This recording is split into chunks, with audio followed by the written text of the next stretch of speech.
네, 안녕하세요. 반갑습니다. 이태희 목사입니다. 오늘 재직 수련회에서 오늘 세계관 전쟁이라는 제목을 가지고 함께 말씀을 나누겠습니다. 먼저 우리 한번 여호수아서 2장 1절에서 3절 말씀을 한번 찾아봐 주시죠. 여호수아서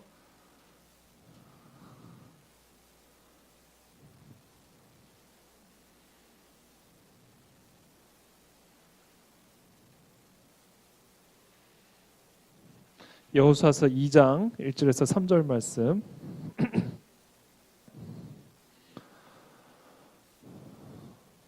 다 찾으셨으면 한번 함께 한 목소리로 여호수아서 2장 1절부터 3절까지 읽어보겠습니다.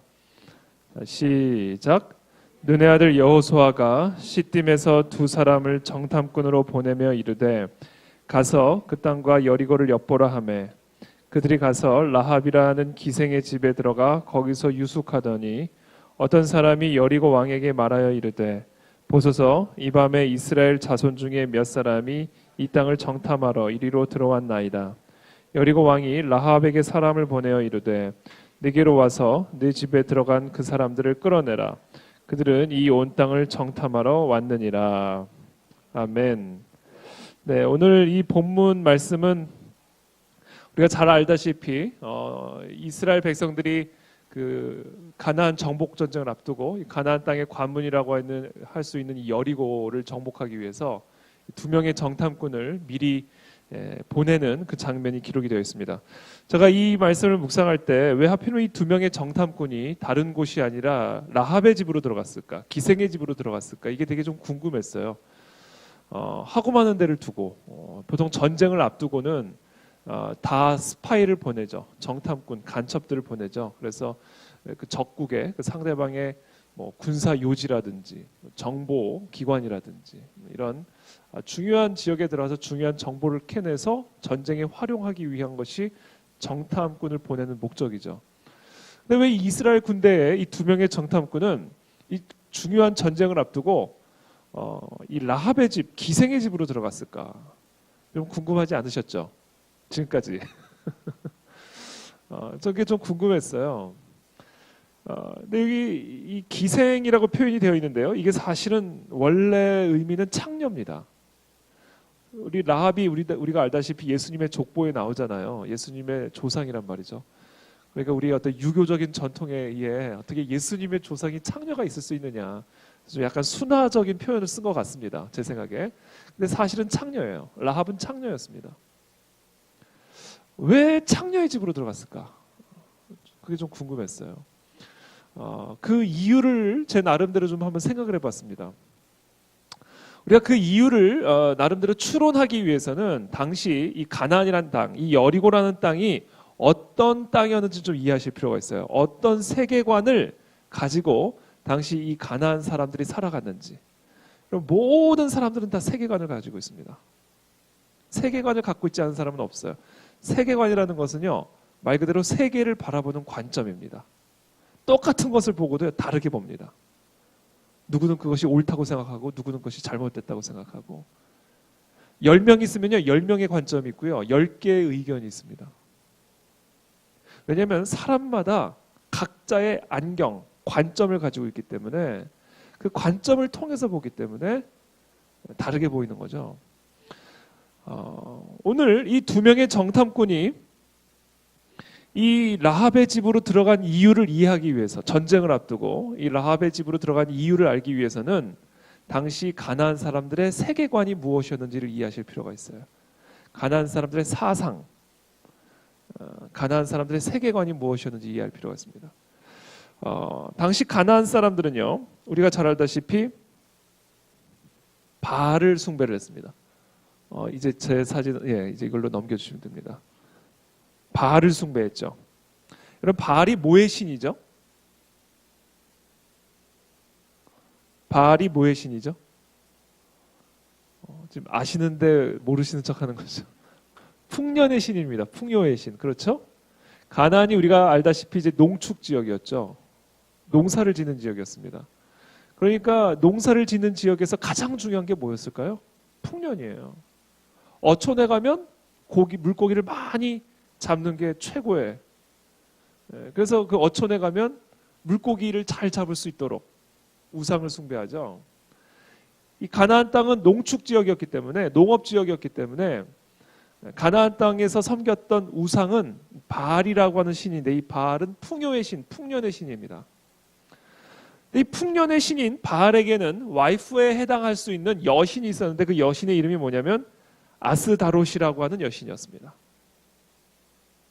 이 가나안 사람들이 바알을 숭배했다, 바알 숭배를 했잖아요. 이 바알을 숭배했다라는 것은 이 사람들이 어떤 세계관을 가지고 세상을 바라봤냐면, 여러분 풍년을 많이 맺으려면 하늘에서 뭐가 많이 와야 되죠? 비가 많이 와야 되죠. 바알과 아스다롯이 하늘에서 성적인 관계를 가질 때 떨어지는 바알의 정액을 비라고 믿었습니다. 놀랍죠? 히터도 좀 놀란 것 같아요. 지금 갑자기 히터가 세졌어요. 그러니까 이 사람들의 사상에 따르면, 이 사람들의 관점에 따르면, 세계관에 따르면 풍년을 많이 맺으려면 비가 많이 와야 되고, 비가 많이 오려면 위에서 계속해서 바알과 아스다롯이 성적인 관계를 가져야 되는 겁니다.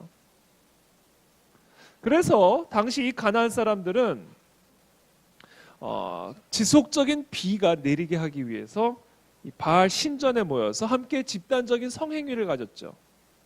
그래서 이 바알 신전에서 일을 하던 여 제사장들은 다 창녀였습니다. 창녀. 그러니까 이 가나안이라는 땅을 하나님의 말씀대로 정복하는 이 성전, 거룩한 전쟁을 감당하기 위해서 제가 나름대로 생각했을 때 많은 설득이 필요했을 것 같아요. 아무리 하나님의 명령이라지만 그 땅에 들어와서 어린 애들을 죽이는 거 그거 쉬운 일이 아닙니다. 그렇잖아요. 갓난아기를 다 죽여. 모든 인간이란 인간들은 다 진멸하라고 명령하셨죠. 그러니까 아무 죄 없는 그 어린 아이들을 하나님의 명령대로 죽인다는 게 그게 아무리 하나님의 명령이라지만 쉬운 일이 아니죠. 모든 신전을 다 파괴하라고 명령하시죠. 내부 인테리어만 제대로 하면 얼마든지 성전으로 쓰일 수 있을 것 같은 저 신전들을 다 파괴하고 다시 짓는다? 이거 쉬운 일이 아닙니다. 특히 합리적인 사고를 가지고 있는 사람들에게는, 실용적인 사고를 가지고 있는 사람들에게 쉬운 일이 아니죠. 비효율적으로 보이고 너무 잔인하게 느껴질 수 있죠. 그래서 제 생각에는 앞으로 이 가나안을 정복하기 위해서 하나님의 명령을 수행하는 이 성전, 거룩한 전쟁을 앞둔 이스라엘 백성들에게 하나님의 거룩한 설득이 필요했을 것이라는 저는 생각이 들어요. 이 땅에 들어가서 이들이 보았던 것은 매우 음란한 땅이었습니다. 종교가 그랬으니 얼마나 음란했겠어요. 그러니까 이들이 농업을 지어서 먹고 살려면 음란해야 되는 거예요. 음란해야 비가 오니까. 이게 이 사람들의 세계관이에요. 그 먹고 살려면 음란해야 되고요. 음란해야 먹고 살 수 있는 땅입니다. 그것이 종교라는 이름으로, 예배란, 예식이라는 이름으로 포장이 되어 있어요. 그러니까 그것은 거룩한 행위로 간주가 되어지는 거죠. 신을 기쁘게 하는. 그러니까 그 땅이 얼마나 음란했겠는지 여러분 한번 상상을 해보십시오. 말도 못했을 거죠. 여러분 좀 되게 지금 충격을 받은 듯한 표정을 짓고 계시는데요. 이게 지금 저와 여러분들이 살아가고 있는 이 땅이에요. 하나도 다르지 않습니다. 제가 오늘 왜 이 여호수아서 말씀으로 오늘 여러분들에게 말씀을 전하고자 하는 거냐면, 왜 하나님이 그토록 우리에게 성경을 읽으라 말씀하시냐면, 성경을 봐야 세상을 볼 수 있는 눈이 열리기 때문에 그렇습니다. 여러분 오늘날에는요, 오히려 뉴스를 너무 많이 보잖아요. 신문을 너무 많이 보잖아요. 현혹당합니다. 저와 여러분들이 정말 이 시대를 분별을 하고 이 시대를 변화시킬 수 있는 소금과 빛의 사명을 감당하는 그리스도의 군사가 되기 위해서는요, 철저하게 성경을 깊이 바라볼 수 있어야 돼요. 이 성경을 보면 볼수록 우리의 영 안이 열리죠. 이 세상을 바라볼 수 있는 영적 안목과 분별력이 열립니다. 저는 그와 같은 눈이 열리는 역사가 우리 모든 우이제일교회 성도들에게 임하게 되기를 축복합니다. 사도 바울의 관점은 교회를 파괴하는 것이 하나님을 위한 일이라고 생각했어요. 이게 그 사람의 세계관이었습니다. 유대교적 세계관이죠. 그리스도인들을 죽이는 것이 하나님께 영광을 돌리는 일이라고 생각했어요. 그게 그 사람들의 관점이었어요. 바울의. 근데 다메섹 도상에서 길을 걷다가 눈에 뭐가 벗겨져요? 비늘이 벗겨지는 역사가 일어나잖아요. 그제서야 깨닫게 된 거예요. 내가 지금까지 해왔던 일들이 하나님을 핍박하는 일이었구나. 이 눈에 비늘이 벗겨지는 역사가 일어날 때 우리는 비로소 진정한 하나님의 나라와 의를 구하는 자로 살아갈 수 있다.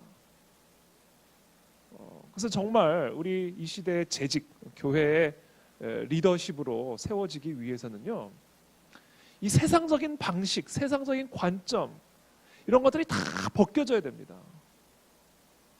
세상적인 방식을 가지고 교회에 와서 그리스도의 몸을 세우려고 하니까 교회가 병이 드는 거예요.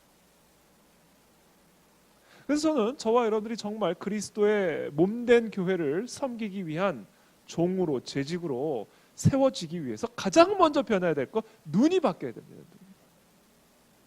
그 눈이 어떤 눈으로 바뀌어야 되는가? 이 성경적 관점으로 바뀌어야 된다. 그래서 성경을 열심히 보게 되기를 축복합니다. 이게 제일 중요한 일입니다. 하나님의 관점을 가지고 있어야 하나님과 함께 동행을 하고 동역을 할 수 있죠. 하나님과 다른 관점을 갖고 있는데 어떻게 하나님의 일을 할 수가 있겠습니까? 그래서 하나님은 이 거룩한 전쟁을 앞두고 이들을 이 기생의 집 라합의 집으로 먼저 인도하셨다. 그리고 봐라, 지금 이 세상이 어떤 땅인지를. 내가 왜 이 땅에 들어가서 동거하지 말고 진멸시키라고 명령했는지를, 그 이유를 한번 봐라. 아마 이들이 이 창녀의 집 라합의 집에 들어가서 이들이 소위 종교 행위로 하고 있는 이 음란함을 바라보면서 마음에 확신을 가졌을 거예요. 아, 이 땅과 우리는 동거할 수 없구나. 이 땅의 문화와 하나님의 문화는 공존이 불가능하구나. 네가 죽든지 내가 죽든지 둘 중에 양당 간의 결정이 날 뿐 이거는 동거가 불가능한 관점, 세계관이요 문화구나. 그래서 이 땅에 하나님의 나라가 세워지기 위해서는 전쟁을 해야 되는 거구나. 그래서 화해가 아니라, 통합이 아니라, 그것을 아주 명확하게 깨달았을 거라는 생각이 듭니다.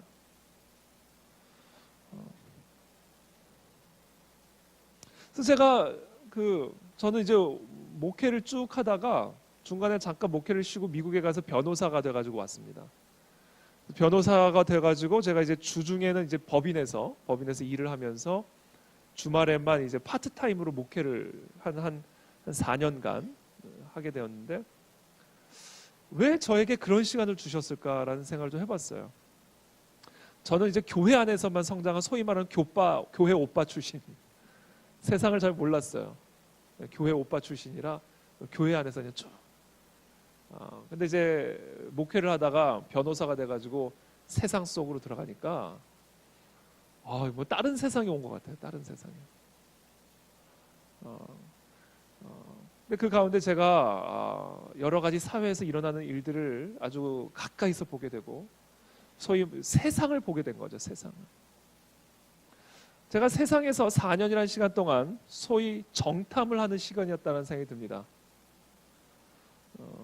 앞으로 하나님의 교회, 그리스도의 몸된 교회를 세우고 이 시대에 필요한 시대적인 사명을 감당하는 교회가 되기 위해서 저를 미리 이 가나안 땅 깊숙이 보내셔가지고 미리 정탐하게 하는 시간이었다는 생각이 들어요. 제가 지난 4년 동안 이 세상 깊은 곳에서 이 세상을 정탐한 결과, 세상은 어떤 곳이냐? 저한테 한마디로 보고를 하라고 한다면 저는 딱 이 한마디로 보고합니다. 이 세상은 음란한 곳입니다. 어른들 사는 세상만 음란한 곳이 아니에요. 학교 현장부터 우리 어린아이들부터 온 세상이 음란한 거죠. 세상은 어떤 곳이냐? 저한테 질문한다면 여러 가지로 말할 수가 있겠지만 한마디로 전 대답합니다. 이 세상은 매우 음란한 곳입니다.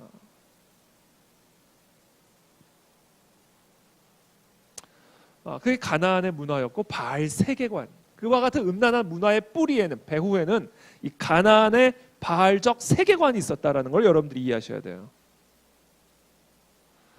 이 바알 세계관에 또 다른 한 축이 있었는데 그 또 다른 한 축이 뭐냐면 바로 인신제사입니다. 글씨가 좀 깨져서 나오는데 제가 그냥 읽어드릴게요. 흰놈의 아들의 골짜기에 바알의 산당을 건축하였으며 자기들의 아들들과 딸들을 몰래 앞으로 지나가게 하였느니라. 그들이 이런 가증한 일을 행하여 유다로 범죄하게 한 것은 내가 명령한 것도 아니요 내 마음에 둔 것도 아니니라. 이스라엘 백성들이 가나안 땅에 들어갔죠. 다 진멸시키라고 그랬는데 진멸시키지 않죠. 그러면서 동거가 이루어지기 시작하죠. 공존이 이루어지기 시작하죠. 그러면서 어떤 일들이 일어나요? 결국 이스라엘 백성들이 가나안화 되어져 가기 시작하는 겁니다. 그래서 그게 어떤 일들을 벌이기 시작하냐면 바알의 산당을 건축했다. 이스라엘 백성들이. 그리고 자기의 아들들과 딸들을 몰렉 앞으로 지나가게 했다. 이게 몰렉입니다. 이 빨간 원 안에 들어와 있는 저 몰렉상인데 바알의 산당에 세워진 몰렉 우상인데 저 몰렉의 지금 머리가 누구의 머리로 되어 있죠? 소의 머리입니다. 바알을 상징하는 동물이 황소입니다. 그러면서 저기 자기의 아들들과 딸들을 저 몰렉 앞으로 지나가게 했다라는 말이 뭐냐면 아들들과 딸들을 바쳤다라는 거예요. 인신 제물로 불에 태우든지 목을 따서 피를 제단에 뿌리든지 인신 제물로 바알에게 바쳤다라는 겁니다. 그러니까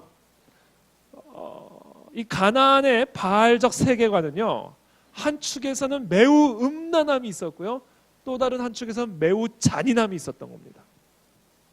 여러분, 어린 아이들의 생명도 그렇게 아깝지 않게 여기는 그 문화가 노인의 생명에 대해서는 어떻게 여겼겠습니까, 여러분? 어느 사회나 문명국일수록 어린 아이들에 대한 안전 생명에 대해서는 특별한 관심을 기울이죠. 그래서 우리가 전철을 타도 임산부를 위한 특별한 좌석들이 준비되어 있는 게 다 그 어린 아이, 뱃속에 있는 그 어린 아이의 생명을 특별하게 여기기 때문에 그래요. 그래서 선진국일수록, 문명국일수록 아이들에 대한 태도가 특별합니다. 근데 이 문화는 종교라는 이름으로 아이들을 그렇게 인신 제물로 바쳤어요. 종교라는 이름으로. 그럼 노인의 생명에 대해서는 어떻게 여겼겠냐고요. 그러니까 이 가나안 땅, 바알을 숭배하던 이 땅은요, 한쪽으로는 매우 음란한 땅이었고 한쪽으로는 매우 위험한 잔인한 땅이었음을 여러분들이 알 수가 있죠. 매우 잔인한 땅이었습니다.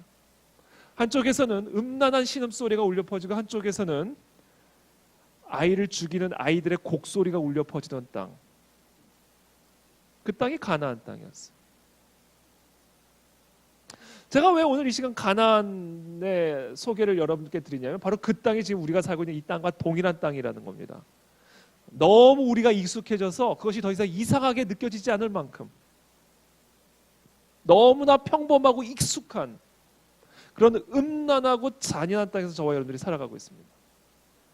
지금 제가 소개하고 있는 이 바알적 사상, 바알 세계관, 가나안의 문화가 참 미개한, 수천 년 전에 저 미개한 땅에서 일어났던 그런 옛날 이야기처럼 들릴지 모르지만 그게 오늘 저와 여러분들의 세상이에요.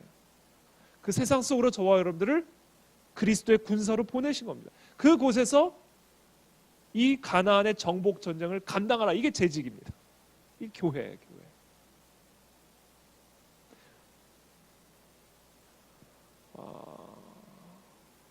이 음란함과 잔인함은요, 사실 하나로 연결되어 있습니다. 어느 사회나 음란해지잖아요. 위험한 땅이 됩니다. 왜냐하면 성에 대한 사람들의 태도는 생명에 대한 태도로 이어지기 때문에 그래요. 왜? 성은 생명을 만들어내잖아요. 그러니까 성에 대한 사람들의 태도가 사람의 생명에 대한 태도로 이어집니다. 그래서 어느 사회나 성의 윤리가 붕괴되기 시작하잖아요. 반드시 생명의 윤리도 동반적으로 붕괴되기 시작합니다. 그 첫 타자가 낙태예요. 어느 사회나 성적으로 문란해지기 시작하잖아요. 그럼 낙태가 인간의 권리 개념으로 바뀌기 시작합니다. 여성의 권리 개념으로 바뀌기 시작해요. 그러니까 가나안 시대에 어린아이들을 목을 따고 불에 태우는 일이나 지금 우리 오늘날 현대사회에서 일어나고 있는 그와 같은 일들이나 뭐가 다릅니까?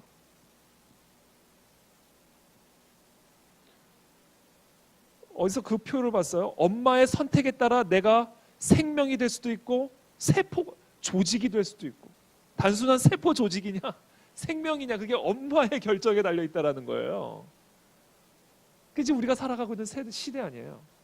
지금 헌법재판소에서 낙태죄를 폐지시키기 위한 심리가 지금 진행되고 있습니다. 아직 오늘날 우리 사회가 강력하게 낙태죄 폐지시켜야 된다고 주장하고 있습니다. 여성의 인권을 위해서. 이게 지금 저와 여러분들이 살아가고 있는 시대예요. 매우 음란하고 매우 위험한 땅. 성의 윤리가 붕괴되면서 생명의 윤리가 붕괴되고 있는 땅. 최근에 그 어금니 아빠 사건 혹시 기억하시죠? 중학생 아이인가요? 청소년 애를 성폭행을 하고 죽여버렸잖아요. 그 사람이 한번 그 보도자료에 나온 걸 보니까 그 사람이 뭐라고 얘기했냐면 내 안에 있는 성적인 욕구를 해소하기 위해서 죽였다 그렇게 돼 있어요. 내 안에 있는 성적인 욕구를 해소하고 죽인 겁니다. 보세요. 한 사람 안에 있는 이런 성적인 욕구를 제어하지 못하는 사회는 매우 위험한 사회가 되는 거예요. 그리고 이와 같은 성의 윤리가 인권이라는 이름으로 해체가 되고 자유라는 이름으로 해체되면 그와 같은 사회의 최대 피해자는 가장 힘없고 연약한 우리의 자녀들이 된다는 걸 여러분 기억하셔야 됩니다. 매우 위험한 땅이 되는 거죠. 그게 바로 이 가나안 땅의 모습이었고 지금 저 여러분들이 살아가는 이 시대의 모습이라는 걸 여러분 이해하셔야 됩니다. 음란한 땅은 잔인한 땅이 됩니다. 가나안 시대는 그것이 바알의 숭배, 바알 숭배라는 종교적 행위로 둔갑이 되어서 너무나 익숙하고 소위 거룩하게 모든 사람들 가운데 행해졌다면 오늘날에는 인권이라는 이름으로 자유라는 이름으로 행복 추구권이라는 이름으로 오늘날 우리 사회에 아주 익숙하게 지금 뿌리를 내려가고 있습니다. 오늘날 현대인들이 숭배하는 우상은 인간의 권리예요. 오늘날 현대인들이 숭배하는 우상은 자유입니다. 그러니까 풍요를 섬겼던 가나안, 바알 숭배나 오늘날 인간의 권리, 자유, 행복 추구권 등을 숭배하고 있는 현대인들이나 똑같은 지금 이 가나안 땅에서 우리가 살아가고 있다는 것을 이해하셔야 됩니다. 그곳에 하나님이 그리스도의 몸된 교회를 세우셨고 구별된 지도자들을 세워 그 거룩한 정복 전쟁을 감당하라는 거예요. 물론 오늘날 저와 여러분들이 감당해야 할 정복 전쟁은 과거와 같은 혈과 육의 정복 전쟁이 아닙니다. 과거와 같은 땅을 정복하는 전쟁이 아니에요. 오늘날 이제 저와 여러분들이 정복해야 할 가나안이라는 땅은 어떤 땅인지 아세요? 사람들의 생각이라고 하는 땅입니다. 하나님의 진리로 오늘날 이 시대의 사상, 가나안적 사상의 다스림을 받고 있는 이들의 생각을 하나님의 진리로 가르쳐 지켜 행하게 함으로 그 땅을 정복하는 겁니다. 오늘날 우리 자녀 세대들은요 이미 다 이 생각이란 땅을 다 세상에 지금 뺏겨가고 있습니다. 저 가나안 땅에. 오늘날 교회 안에 있는 많은 그리스도인들도 자기도 모르게 부지불식간에 이 생각이라고 하는 땅을 하나님의 말씀의 다스림을 받지 않고 이 세상의 방식, 세상의 가치관, 세상의 사상에 지금 다 빼앗겨져 가고 있습니다. 생각을 다시 뺏어오는 것에서부터 이 정복 전쟁이 시작이 된다라는 거죠. 그래서 제가 오늘 강의 제목을 세계관 전쟁이라고 표현을 한 겁니다.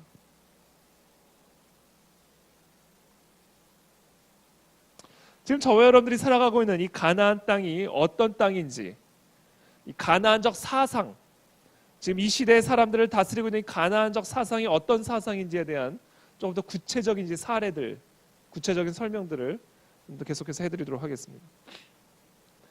재작년 2월인가요? 간통죄가 폐지됐죠. 간통이 뭐죠? 간을 담는 통이 아니죠. 네, 간통을 다 아시죠? 여러분 우리가 개념을 명확하게 알고 있어야 간통죄가 폐지된 게 왜 심각한지를 알 수가 있습니다. 이 개념을 대강 알면 안 돼. 우리가 분별을 하려면요, 이 시대를 분별을 하려면 그 개념을 정확하게 이해하는 게 필요합니다. 지적인 노력들이 필요해요. 간통은 우리가 잘 알다시피 아빠가 엄마가 아닌 다른 여성과 성행위를 가질 때 간통이 성립이 되는 겁니다. 엄마가 아빠가 아닌 다른 남성과 성행위를 가질 때 간통이 성립이 되는 거죠. 그렇다면 왜 우리 사회에서 국가가 개인의 침실 안에서 이루어지는 일까지 간섭을 하고 처벌을 했을까요? 개인의 사생활 침해 아닌가요? 아니 국가가 뭔데 내 침실 안에서 일어나는 일까지 간섭을 하고 처벌을 하려는 거예요. 행복 추구권을 침해하는 거 아닌가요? 내 권리를 침해하는 거 아니에요? 그게 이 세상의 논리입니다.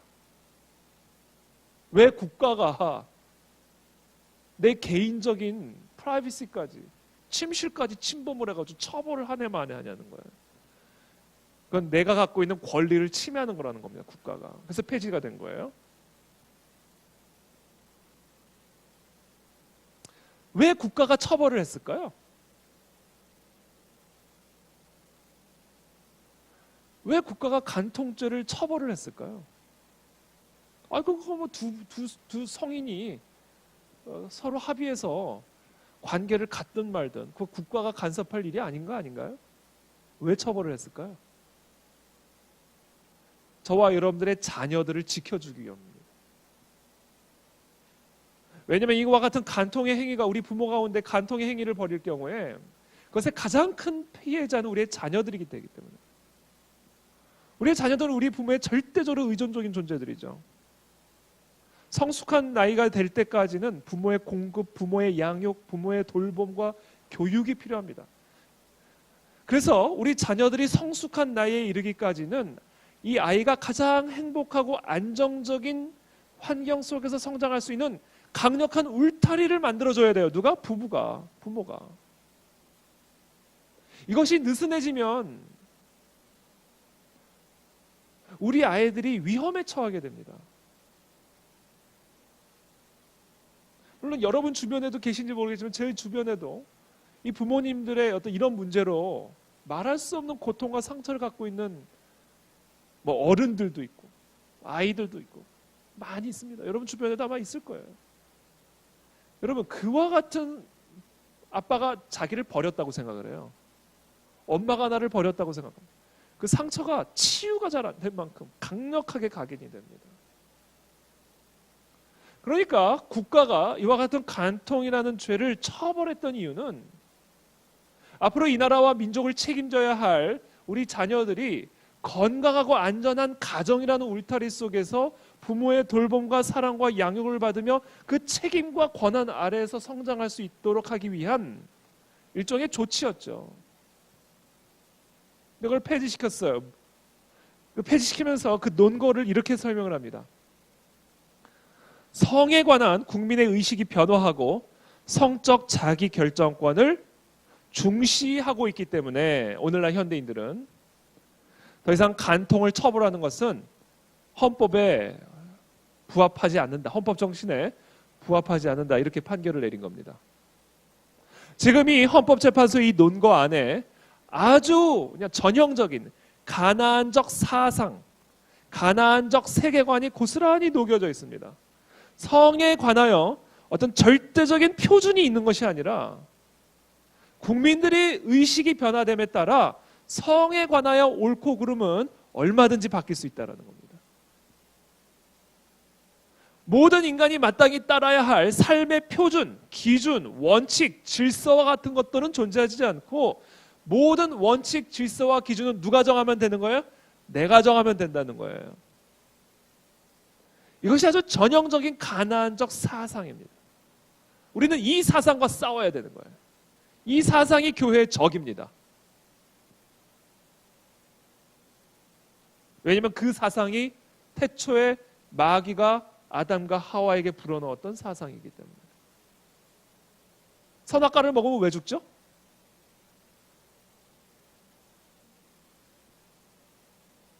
제 질문이 너무 어려운가요? 선악과를 먹으면 왜 죽어요? 먹으면 죽는다라고 말씀을 하셨기 때문에 죽는 거예요. 그러시잖아요. 먹으면 죽는다. 그래서 먹으면 죽는 겁니다. 살인하면 왜 안 돼요? 살인하지 말라.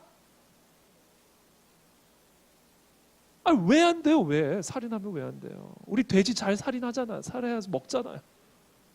물고기 잘 잡아 먹잖아요. 왜 사람을 살해하면 안 돼? 하나님이 살인을 하지 말라라는 절대적인 원칙과 표준을 우리에게 주셨기 때문에 그래요. 물론 예외도 있습니다. 살인을 정당화하는 예외도 하나님이 주셨어요. 제가 이야기를 뭘 하냐면 하나님이 태초에 천지를 창조하실 때 모든 인간이 마땅히 따라야 할 절대적인 질서와 법칙과 표준을 인간에게 주셨다. 이것이 성경적 세계관의 핵심입니다. 근데 마귀가 불어넣었던 생각은 뭐예요? 그게 아니라는 거예요. 그것을 먹으면 네가 죽는 게 아니라 너도 하나님처럼 될 수 있다. 그걸 먹으면 죽는 게 아니라 더 좋아진다는 거예요. 너도 하나님처럼 스스로 무엇이 선하고 악한지를 네가 스스로 판단할 수 있다는 거예요. 하나님처럼. 바로 그 사상이 태초에 마귀가 아담과 하와에게 불어넣었던 사상이요. 바로 그 사상이 오늘날 이 시대를 다스리고 있는 사상이요. 바로 우리가 싸워야 할 주적이 바로 그 사상입니다. 성에 관하여 우리 모두가 반드시 따라야 할 어떤 절대적인 질서와 표준, 기준이나 원칙 따위는 존재하지 않고 국민들의 의식만 바뀌면 간통도 사랑이 될 수 있다는 거예요. 간통도 권리가 될 수 있다는 겁니다. 바로 이와 같은 헌법재판소의 논거 안에 전형적인 가나안 사상이 녹여져 있는 겁니다.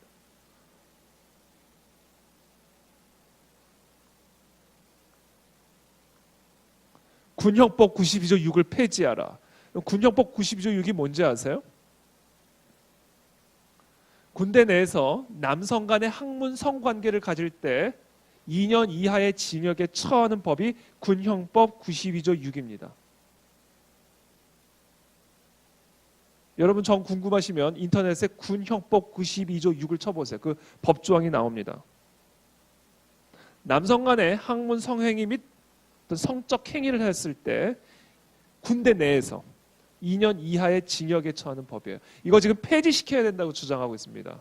아주 강력하게. 동성애자들의 인권을 위해서. 여러분 만약에 군형법 92조 6이 폐지가 되면 어떤 결과가 초래되는지 아세요? 우리의 딸들을 군대에 보내서 다른 남자 아이들과 함께 먹고 자고 씻게 하는 것과 똑같은 결과를 초래하게 됩니다. 왜냐하면 동성애자들이 우리 아들들의 샤워하는 모습을 보면서 또는 속옷만 입고 잠을 자는 모습을 보면서 남성이 그런 여성을 볼 때 느낄 수 있는 성적 충동을 동성애자들은 우리 그런 아들들을 보면서 똑같이 느끼게 되는 것이죠. 그러니까 군형법 92조 6이 폐지되면 결과적으로 군대 내 우리 딸들을 보내가지고 다른 남자애들과 함께 먹고 자고 씻게 하는 것과 같은 결과를 초래하게 된다는 거예요. 그래서 실제로 지금 군대 내에서 이런 동성 간의 성추행, 성폭행, 성행위 이 사례들이 지금 계속해서 증가하고 있습니다. 강력하게. 이 와중에 지금 군형법 92조 6을 폐지시켜야 된다라고 주장하고 있는 거예요. 누구를 위해? 동성애자들의 인권을 위해서. 자, 이런 문화들, 동성결혼 합법화 문제들. 자, 이런 문제들이 왜 우리 사회에서 계속해서 끊임없이 일어나고 있을까? 여러분 이게 너무 익숙하게 나오니까 이제는 그리스도인들도 동성결혼 원하면 그냥 하게 해주면 되는 거 아니냐 이렇게 얘기합니다. 동성애? 나는 싫지만 그거 원하면 그냥 그거 그렇게 비난을 하고 비판을 하고 뭐 그러냐. 교회가 사랑인데 하나님은 사랑인데 그런 것도 이제 다 용납해 줘야지. 관용을 베풀어 줘야지. 뭐 그렇게 그냥 죄 그러냐. 이제 우리가 살아가고 있는 가나안 시대의 문화죠. 왜 이런 문화들이 이 세상 속에서 끊임없이 일어날 뿐 아니라 이것이 이제는 교회 안으로까지, 신학교 안으로까지 들어오고 있는가? 이것을 그냥 피상적으로, 문화적으로만 보면 그 문제의 근원을 이해할 수가 없습니다. 제가 오늘 강의에 계속해서 반복적으로 말씀드리지만 이와 같이 나타나는 문화의 뿌리에는 사상이 있고 세계관이 있는 거예요. 눈에 보이지 않는.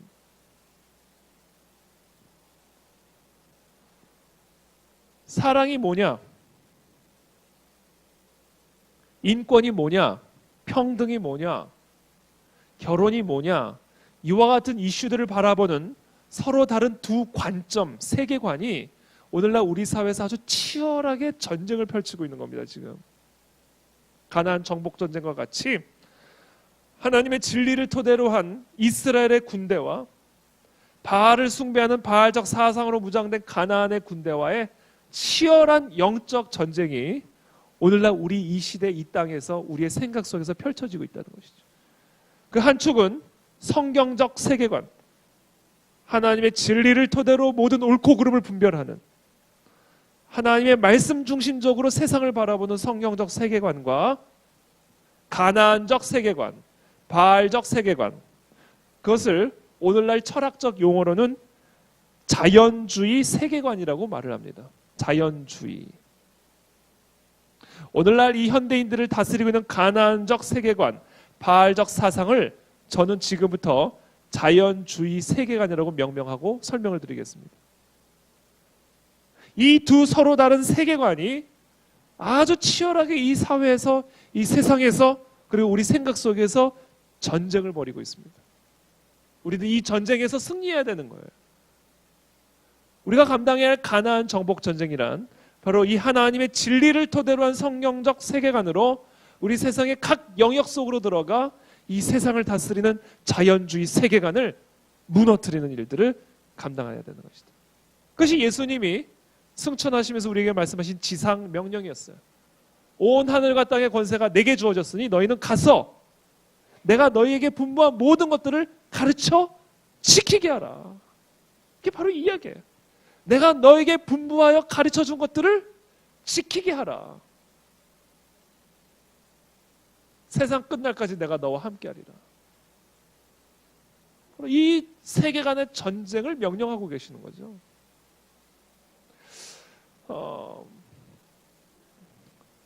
제가 이 성경적 세계관과 자연주의 세계관이 어떻게 다른지, 왜 동거가 불가능하고 화해가 불가능한지, 왜 전쟁을 할 수밖에 없는지를 제가 설명을 드리겠습니다. 먼저 자연주의 세계관이 무엇인지를 말씀드릴게요. 자연주의라는 것은요, 말 그대로 눈에 보이는 자연 세계가 존재하는 전부라고 믿는 세계관입니다. 그래서 자연주의예요. 예를 들면 이거예요. 우리 지금 여기 본당 안에 있잖아요. 지금 내 눈에 보이는 이 본당이 이 세상에 존재하는 전부라고 믿는 세계관입니다. 그래서 이 천정 위에 하늘 없다는 거예요. 왜? 안 보이니까. 하늘 보이세요? 안 보이잖아요. 눈에 보이는 이 천정이 전부잖아요. 그러니까 이 하늘 위에 천국 따위는 없다는 거예요. 이게 자연주의입니다. 지금 여러분이 밟고 있는 이 땅 보이시죠? 근데 이 밑에 있는 이 흙바닥이 보이세요? 안 보이잖아요. 그러니까 이 밑에 지옥 같은 거 없다는 거예요. 내 눈에 보이는 하늘과 땅이 존재하는 전부이지 그것을 초월해 있는 뭐 천국, 지옥, 뭐 초자연적인 영적 세계, 하나님 이런 거 없다는 거예요. 내 눈에 보이는 이 자연 세계가 이 세상에 존재하는 전부다. 이것이 자연주의 세계관입니다. 이 자연주의 세계관은 진화론을 뿌리에 두고 있습니다. 자연이 스스로 자연을 창조한 거예요. 무생물이 스스로 진화하여 자연 세계를 만들어낸 겁니다. 그래서 자연주의에서는 이 세상의 기원을 자연에서부터 시작이 됐다고 합니다. 철저하게. 진화론이죠. 그러나 성경적 세계관에 따르면 눈에 보이는 이 자연 세계는 바꿔주시면 감사하겠습니다. 이 눈에 보이는 이 자연 세계는 눈에 보이지 않는 이 자연을 초월해 있는 초자연적인 절대자에 의해서 창조된 피조 세계라고 믿습니다. 눈에 보이는 것은 눈에 보이지 않는 것으로 말미암아 나타난 것이라고 믿죠. 태초에 하나님이 천지를 창조하셨다라고 믿습니다. 이게 성경적 세계관이에요. 그러니까 이건 시작부터 동거와 화해가 불가능한 세계관이에요. 성경적 세계관은 하나님이 태초에 천지를 창조하셨다고 믿을 뿐 아니라 하나님이 천지를 창조하실 때 이 천지를 다스리는 절대적인 질서와 법칙을 함께 창조하셨다고 믿습니다. 여러분 여기 전화기가 있는데 이 전화기를 만들 때, 이 회사에서 전화기를 만들 때 이 전화기와 함께 만드는 게 있어요. 뭐를 만들어서 보내주죠?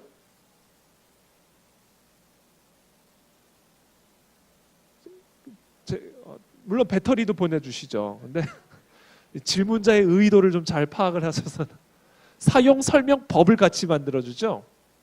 그래서 그 법대로 쓰지 않으면 이거 망가집니다.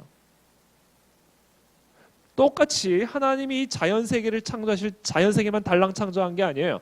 이 자연 세계를 다스리는 질서와 법칙을 함께 창조하셨어요. 그래서 하나님이 창조한 이 자연 세계 안에서 살아가는 모든 인간들은 하나님이 태초에 천지를 창조하실 때 함께 창조하신 그 질서와 법칙에 순응하며 살아갈 때 샬롬을 누릴 수가 있게 되는 거예요.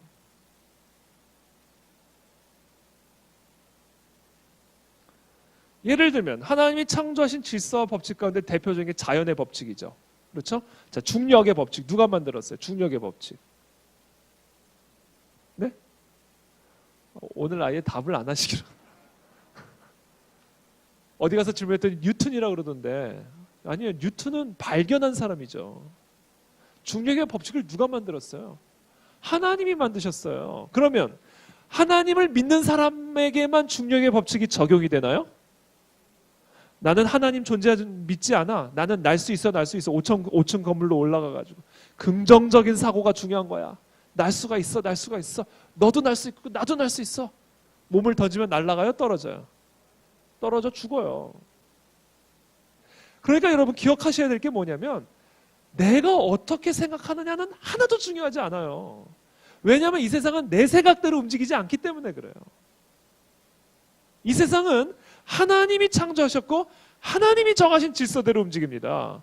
그래서 지혜로운 사람은 하나님을 두려워하고 하나님의 질서대로 살아가고요. 어리석은 사람은 하나님을 우습게 여기고 하나님이 정한 질서를 우습게 여겨요. 이게 성경적 세계관입니다. 근데 하나님이 정하신 질서와 법칙은 자연의 질서만 있는 게 아니에요. 사람을 영적인 존재로 창조하시고 이 영적인 존재가 따라야 할 영적인 질서와 법칙, 사람을 창조하시고 이 사람이 마땅히 따라야 할 사회적인 질서와 법칙, 이 땅에 존재하는 모든 질서와 법칙을 함께 다 창조하시고 그 질서와 법칙을 다 하나님의 말씀을 통하여 우리에게 계시해 주셨습니다. 그것이 바로 태초에 하나님이 선악과를 먹으면 죽는다라는 말씀의 의미예요. 선과 악을 판단하는 것은 네 생각대로가 아니라 내 말대로 판단해야 된다. 안 그러면 죽는다. 네 생각이 중요한 게 아니다. 내 생각이 중요한 거다. 이게 성경적 세계관이에요. 그러나 이 세상을 다스리는 가나안적 세계관, 태초에 사단이 하와에게 아담에게 불어넣었던 그 가나안적 사상은 무슨 소리야? 이 세상에 초자연적인 절대자 따위가 어디 있냐는 거예요. 절대자를 인정하지 않아요. 왜? 스스로 하나님처럼 돼버렸기 때문에, 내가 하나님이 됐기 때문에 이제는 내가 하나님처럼 무엇이 진리고 윤리고 질서와 법칙인지를 내가 결정하는 거예요. 그래서 절대적인 진리, 절대적인 윤리, 절대적인 삶의 표준 질서 법칙 따위를 다 인정하지 않습니다. 그래서 이와 같은 자연주의 세계관에서는 옳고 그름의 기준을 누가 결정한다고요? 내가 결정하는 거예요. 여러분이 결정하면 되는 거예요. 각자가 알아서 소견에 옳은 대로 결정하면 되는 겁니다. 그리고 우리 모두는 각자의 소견에 옳은 대로 정한 그와 같은 질서와 진리들을 다 품어주는 거예요. 너도 옳고 나도 옳고 우리 모두 다 옳다. 그것을 이제 철학적인 용어로 다원주의라고도 얘기합니다. 다원주의 또는 상대주의. 어떤 절대적인 기준이 있어서 우리 모두가 따라야 할 기준이 있는 게 아니라 다 각자 알아서 정하라는 거예요. 그리고 그것을 다 옳다고 인정해 주자는 겁니다. 그것이 관용이고 미덕이다. 이게 지금 바로 이 세상을 다스리고 있는 사상이에요.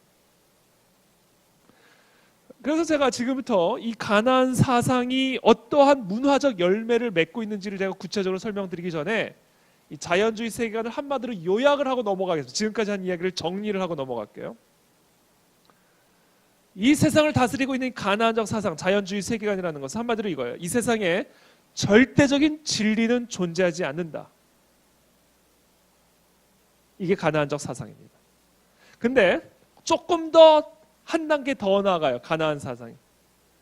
이 세상에 절대적인 진리는 존재하지 않는다라는 진리만큼은 절대적인 진리라고 믿습니다. 무슨 얘기인지 이해하시죠? 이 세상에 절대적인 진리는 없으므로 관용을 주장하고요. 다 품어주라고 주장을 합니다. 그러나 그런 사회 속에서 한번 절대적인 진리를 한번 말해보세요. 갑자기 난데없는 불화살들이 날라오기 시작할 거예요. 관용의 정신은 온데간데 사라지고 강력한 억압과 압박들이 들어오기 시작할 겁니다. 제가 잘 아는 유명한 배우 한 분이 계시는데 한 방송국에서 연말마다 연기 대상 수상을 하잖아요. 그래서 연기 대상을 받으셨나 그래요, 그분이. 그래서 그 얘기를 하시더라고요. 테이블에 딱 앉았는데 테이블에 이런 쪽지가 있더래요.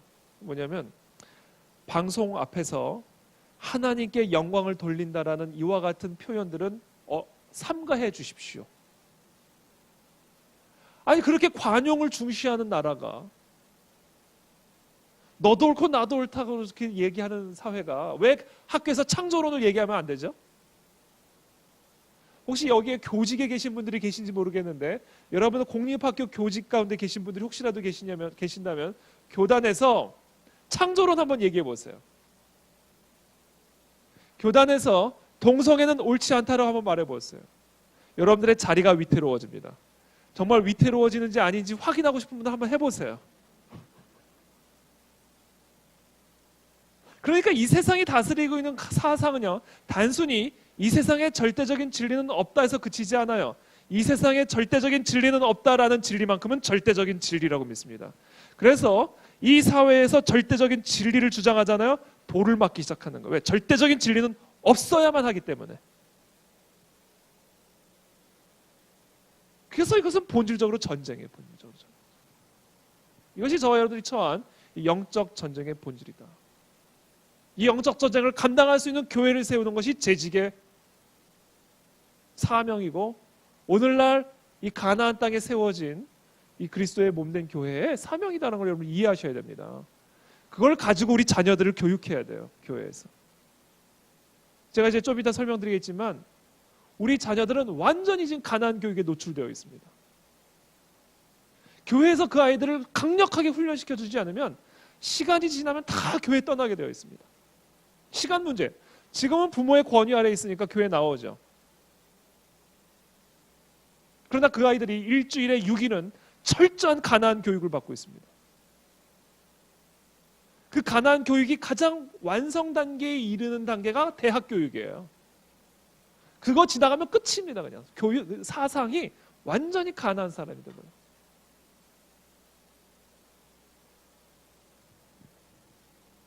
세계관 전쟁이라는 겁니다. 제가 몇 시까지 해야 돼요? 제가 내일 또 하거든요. 내일 또 하는데 제가 그래도 요 맛배기만 보여드리고 제가 몇 시까지 해야 될지 모르겠는데 요 맛배기만 보여드리고 여러분들 충격을 안고 돌아가게 하셔야 내일 또 오니까 생활과 윤리 교과서입니다. 윤리 교과서. 우리 아이들이 보는 교과서예요. 성적 소수자에 대한 차별은 왜 문제인가? 그러면서 차별에 대해서 정의를 내리고 있는데 제가 읽어드릴게요. 우리는 서로 다른 생각과 모습을 가지고 살아간다. 참이에요? 거짓이에요? 참이죠. 우리는 다 생각과 모습이 다르죠. 따라서 저마다 다른 사람 사이에서 나타난 차이는 당연하다. 참이에요? 거짓이에요? 참입니다. 우리는 다르니까 생각과 모습이 다 다르니까 차이가 있죠. 그건 당연한 겁니다. 너무 지금 경계하지 마세요. 그냥 편안하게 아무런 해도 끼치지 않은 어떤 개인의 차이에 다수의 힘이나 권력의 힘을 빌려 옳고 그름과 좋고 나쁨의 기준을 무리하게 들이대면 그것은 차별로 변하고 만다. 이건 참이에요? 거짓이에요? 이것도 참입니다. 그러니까 이 내용이 뭐냐면 차별에 대한 정의를 이렇게 내리는 거예요. 예를 들면 이거예요. 우리는 서로 다르니까 생각도 다르고 모습도 다르니까 차이가 있죠. 이 차이에 대해서 차별을 하면, 차이에 대해서 옳고 그름을 들이대면, 어떤 절대적인 윤리 기준을 들이대면 그것은 차별이 된다는 겁니다. 예를 들어서 저는 남성이고 여성이시죠. 왜 확신이 없으세요? 저는 남성이고 여성이시죠. 그러니까 우리는 뭐예요? 성별의 차이가 있습니다. 다른 성별을 가지고 있어요. 그러니까 이 다른 성별에 대해서 옳고 그름을 들이대면 차별이죠. 당신은 비윤리적이야. 왜? 여자잖아. 그건 차별이죠. 당신은 너무 못됐어. 왜? 남자잖아. 그러면 남자도 못될 수 있고 여자도 못될 수 있어요. 그것은 성별의 차이에 따라 결정될 수 있는 문제가 아닙니다. 남자기 때문에 못된 게 아니죠. 그러니까 성별의 다름, 차이에 대해서 어떤 절대적인 윤리 기준을 들이대면 그것은 차별이 되는 거죠. 이해되시죠? 이거 올바른 차별의 정의입니다. 이 올바른 차별의 정의를 이제 동성애나 트랜스젠더에 적용을 합니다. 이렇게 이야기합니다. 동성애자나 성전환자 등에 대한 편견과 차별은 사회 전반에 깊이 퍼져 있다. 그러나 다수와 다른 성적 성향을 가졌다 해서 성적 소수자를 차별하는 것은 자유롭고 평등한 인격의 주체로서 모든 사람이 지니고 있는 인권을 침해하는 부당한 처사이다. 이게 지금 얼핏 들으면 맞는 말처럼 들리는데 지금 이 말 안에는 전형적인 가나안 사상이 아주 교묘하게 녹여져 들어가 있습니다.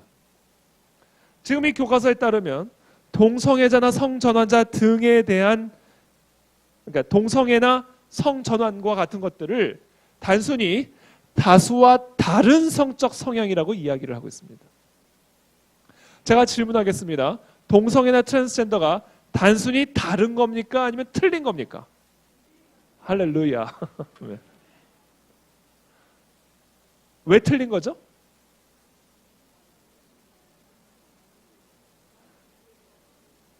그렇죠.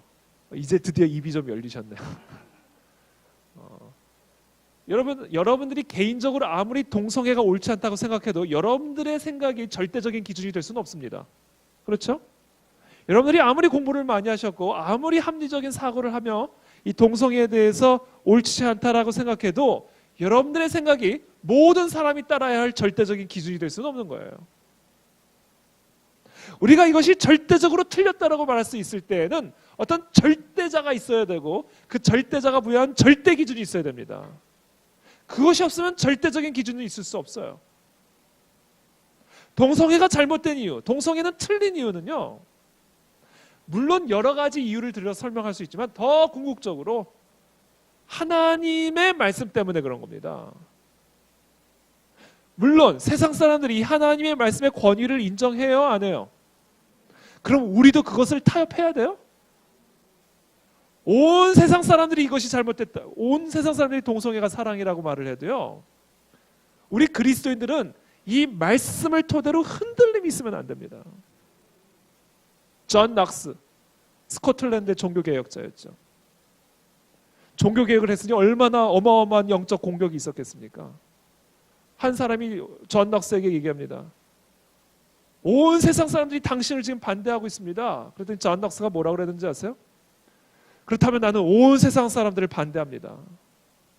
이게 그리스도인들의 정신이 되어야 됩니다. 하나님의 진리를 토대로 온 세상 사람들이 이 진리를 거짓이라고 말한다면 우리는 말해야 돼요. 그 온 세상 사람들이 지금 거짓말을 하고 있다는 것을 이 진리를 토대로 주장할 수 있어야 됩니다. 흔들림이 있으면 안 돼요. 근데 제가 교회를 다니면서 우리 특별히 젊은 사람들을 이렇게 만나게 될 때 무엇을 느끼기 시작하냐면 이게 지금 흔들리기 시작하고 있어요. 흔들리고 있다는 거죠. 가나안 속에 있기 때문에. 고린도 교회가 왜 그렇게 타락했어요? 고린도라는 도시가 그렇게 타락했기 때문에 교회가 고린도화 되어져 가는 겁니다. 똑같아지잖아요, 고린도랑.